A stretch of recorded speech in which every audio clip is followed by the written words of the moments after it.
Alrighty guys, welcome back to another LEGO set review from BrickByBrick, and today we have the LEGO Ninjago spinner set for Cruncha, which is set number 2174, containing 24 pieces and retailing for $9.99, back when it was released in 2011. I believe this is part of the second wave of Ninjago spinner sets, released alongside the pilot season, and I actually have never reviewed one of these on my channel before.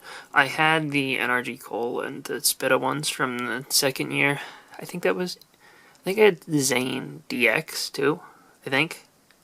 But, you know, it's been a long time since I've looked at any of these. And, yeah, I ended up grabbing this and the Whiplash one for $10 total, I think, if I remember correctly. It was a long time ago, and I've kind of had this sitting sealed since then, but now I need that spinner for a set review that you'll see very soon. So we're going to open this up and we're going to review it, and then I'll take that spinner and use it for the other video that I need it for. So these are very difficult to open without completely destroying the packaging, so we're going to destroy the packaging here, but I'm going to do it off camera because it'll take absolutely forever to do it. Got it started here.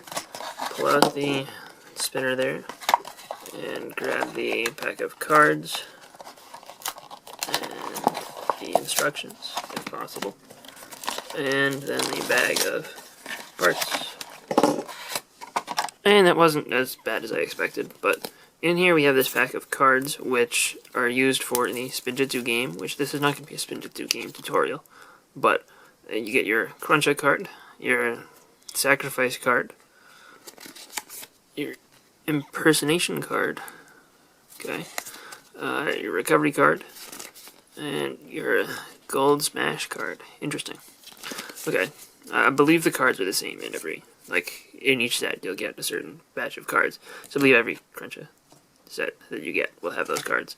Maybe I'm wrong on that. I was never too into the Spinjitzu stuff, but you get an instruction leaflet here which shows you all of the weapons that you get. It shows you sort of how to build them, and then it you know, kind of tells you how to play the game a little bit, but we're not I don't think I'm gonna show you how to play the game here. If you want to see how to play the game, maybe I can do a video on that eventually, but it also has an ad for a couple of the other sets that are out at this time.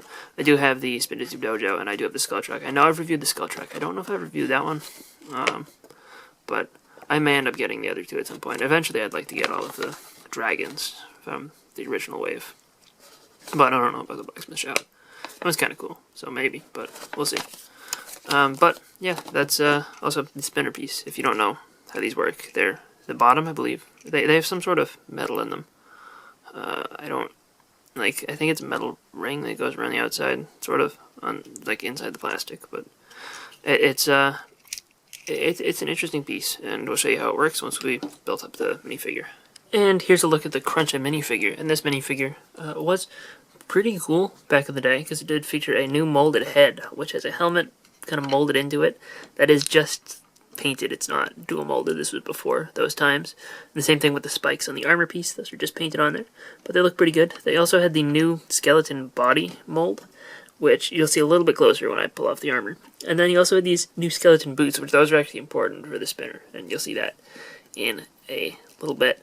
But you can see the head is a molded head completely, and it attaches like a normal minifigure head. The armor piece, you know, you can remove it. It's got a little bit more printing on there. That was a little bit harder to see with the head on there. And then there's a little bit of printing on the torso, and it's, you know, it sticks out. It's indented or extruded on the back, and got some good printing there, which is cool. These were pretty great figures for the time they were released, and you can move the arms up and down. There are actually two different styles of arm pieces for the Ninjago skeletons. They had these ones which are used in all the spinner sets so that you can hold weapons out like that, but they also had this other version which had a vertically positioned hand so that you can hold weapons looking sort of normal. But you know, this is a spinner set, so we do get the horizontal hands, which I believe the horizontal hands had existed before, but they had to introduce the vertical ones. But I could be wrong on that. But you know, he does get 2 other weapons, including this double-bladed golden axe, which those axe blade pieces aren't too common in gold, so it's nice to get that here.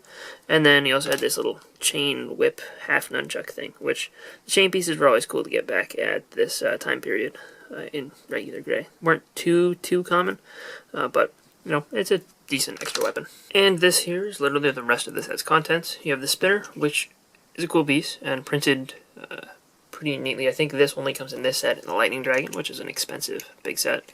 In order to attach Cruncha in here, you stick his feet in, and then you turn it to the side, and it sort of locks him in place until he's spun in either direction. It's a little bit more difficult to do with these skeleton legs, but it's actually possible, unlike with the original skeleton legs without the boot molds. There it was, you know, you couldn't attach those to these spinners. That's why those were introduced, but I do appreciate it because they look cool. You also get these 2 bricks, which are intended to hold your cards here. I don't know why the extra one is here. I guess you could stack it on here and make it a little bit more sturdy, but, like, I don't know. It's, it just is what it is, really. But, you know, it's 3 extra bricks, so I guess I'm not going to complain. They could have just not included it. And then, to spin these up, you just use your fingers. And these are definitely, because of the metal piece that's inside and the weight of these parts, they're significantly easier to spin than the legacy spinners. And you're actually able to knock the figures out of them. If you have another one, these weapons, you know, they'll be able to hit each other and kind of battle a little bit. So in that sense, I think that these were still probably the most playable spinners that we've gotten to date. I think the legacy ones are really good, but I do think that these are probably better at just being spinner toys. So, you know, that's really my overall thoughts for this set. Obviously, there's really nothing too special here aside from just the ability to see the spinner and the way it works. So I guess, honestly, if I do a review of the Whiplash one, it'll probably be either a really quick one or just won't exist. So, hope you guys enjoyed this review. Let me know if you want to see me review the Whiplash spinner when I eventually open it. And maybe I will. And then I'll see you guys all next time. Bye, everyone.